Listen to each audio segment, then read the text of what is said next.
vamos aprender a determinar as tensões de cisalhamento em vigas. Para tanto, os objetivos desta aula serão relacionar esse assunto com conhecimentos anteriores, aprender a determinar a tensão de cisalhamento em vigas e resolver alguns exemplos com conceitos aprendidos nesta aula. Então, os conhecimentos anteriores que nós vamos precisar para esta aula são o conceito de tensão de cisalhamento, o conceito de carregamento transversal e como ele influencia na determinação dos esforços cortantes nas vigas, para que aí possamos determinar as tensões de cisalhamento nas nossas vigas. Então, se a gente pegar um elemento de área ali da minha viga, como se fosse um cortezinho ao longo do comprimento da viga, o que a gente determinou na aula anterior? A gente determinou essa nossa força ΔH. Essa nossa força ΔH era uma força ao longo do comprimento da minha barra. Então, essa força, que era aquela força que a gente utilizava para calcular os esforços que poderiam cisalhar nossos pregos, nossos parafusos, foi o início para a gente determinar as nossas tensões cisalhantes. Então, esse meu ΔH, ele vai estar atuando numa determinada área que eu chamei de ΔA.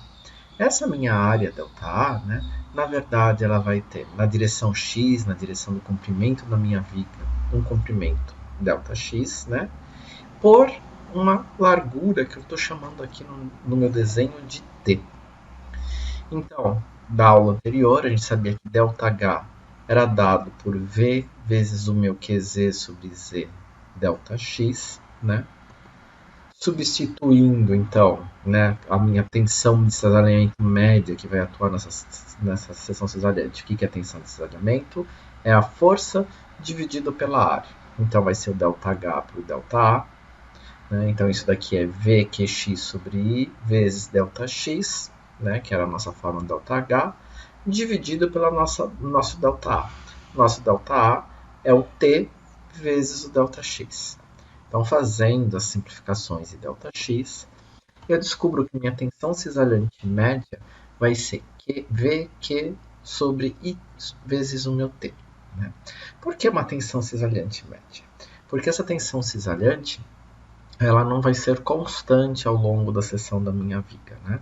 O Q ele vai variando de ponto a ponto na minha viga. Então, conforme eu vou fazendo os cortes, o meu Q varia.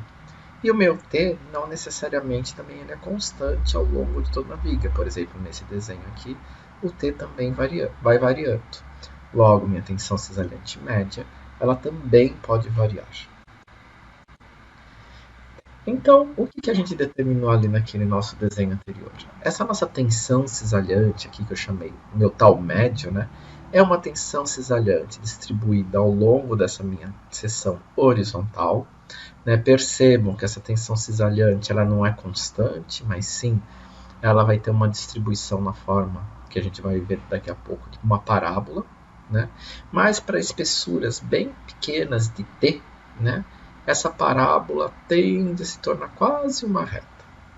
E por aquele equilíbrio dos nossos corpos rígidos, a gente sabia que o meu tal YX era igual ao tal XY. Então, também vou ter a mesma tensão cisalhante média ao longo desse plano vertical.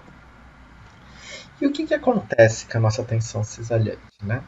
Nas extremidades, dada essa minha seção como sendo minha seção geral, nas duas extremidades, essa tensão cisalhante é igual a zero. Por que ela é igual a zero? Porque eu não vou ter nenhum carregamento aplicado nessas extremidades. Então, eu já sei que a tensão cisalhante nas extremidades é igual a zero e que ela vai ser distribuída ao longo dessa seção. Então, vamos estudar como que vai ser essa distribuição dessas tensões. Então, vamos pegar uma viga comum para a gente exemplificar isso. Então, vou pegar uma viga retangular de base, que é o nosso comprimento na direção Z, pela minha altura, que vai ser meu H, do meu centroide, da minha seção retangular, eu tenho essa altura C, que é meio de H para cada lado. E aí eu quero saber qual que é a tensão cisalhante num determinado ponto Y, E quando a gente define esse ponto y, a gente define uma área que está acima dessa seção que a gente quer calcular o cisalhamento, né? Essa área vai ter um valor à linha, né, que vai ser igual ao meu b vezes essa distância vertical, que é meio de h menos o meu y, né? E a distância do centroide dessa área, que está em roxo, aqui um pouquinho mais escura, até o centroide da minha figura, eu vou chamar ela de y bar. Então, de novo, né, da nossa forma de tal xy, eu tenho que ela é igual a v vezes q sobre it. O meu q é a área vezes y barra. Então, qual que é a minha área? Né? Minha área é o b, c menos o meu y, vezes, né, a distância deste ponto até este, que vai ser o quê? Vai ser meio de c mais o meu y. Né? Colocando, fica b sobre 2, colocando aqui em evidência, e c menos y vezes c mais y vai dar c quadrado menos y quadrado.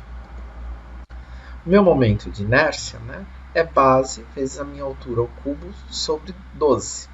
Como eu estou utilizando o c, já nessa fórmula de cima aqui, em vez de eu utilizar a altura, eu vou utilizar o meu c, que meu c nada mais é que meio de h. Então, o h é 2 vezes o meu c.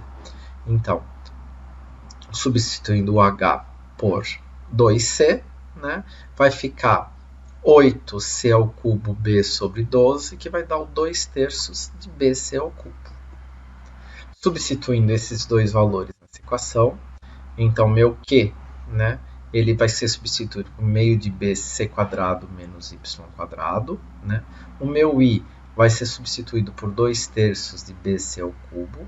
E o meu b é justamente o quê? A espessura, né? Meu t é a espessura, que vai valer b no caso de uma viga retangular.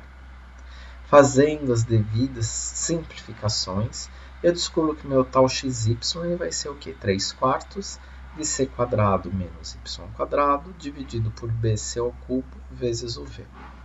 Mas ainda eu sei que a área dessa minha seção retangular é 2 vezes b vezes c, né? É b vezes h, que é 2bc. Então, substituindo isso ainda nessa equação aqui, eu descubro que o meu tal xy nada mais é do que 3v sobre 2a de 1 menos y quadrado sobre c quadrado. Então, o que isso significa para a gente? Se a gente tem essa nossa equação, percebam, a nossa variável aqui é o y, é a posição da onde eu estou querendo calcular meu tal xy. Ele está elevado ao quadrado. Isso mostra que isso daqui vai corresponder a uma parábola. Então, dada a minha seção, eu vou ter uma distribuição de tensão ao longo da minha seção na forma de uma parábola. Por quê? Porque quando y é igual a c, essa tensão é igual a zero nas duas extremidades. Quando y for igual a zero, vou ter a minha tensão máxima. Que a minha tensão máxima, se isso daqui deu zero, a tensão máxima vai ser o quê? 3v sobre 2a. Esta equação ela está sendo deduzida para uma viga retangular, mas outras vigas também podem sofrer a mesma dedução de equação, chegando a um valor de tal máximo, claro, de uma fórmula diferente, mas da mesma maneira. Então, pegue, por exemplo, uma seção do tipo I. O que nós temos na seção do tipo I? A gente tem que o nosso T, né, ele vale, né, a espessura da minha base aqui no meu perfil T para essa região superior, mas quando eu passo para a alma da minha viga, né, e essa espessura ela cai para essa espessura menorzinha aqui. Então, olhando para a fórmula, o que tem? O meu Q ele está variando, né? Conforme eu vou descendo em direção ao centroide, esse Q vai aumentando. Entretanto, né, o meu T tem uma diminuição abrupta aqui na linha CEFG. Né?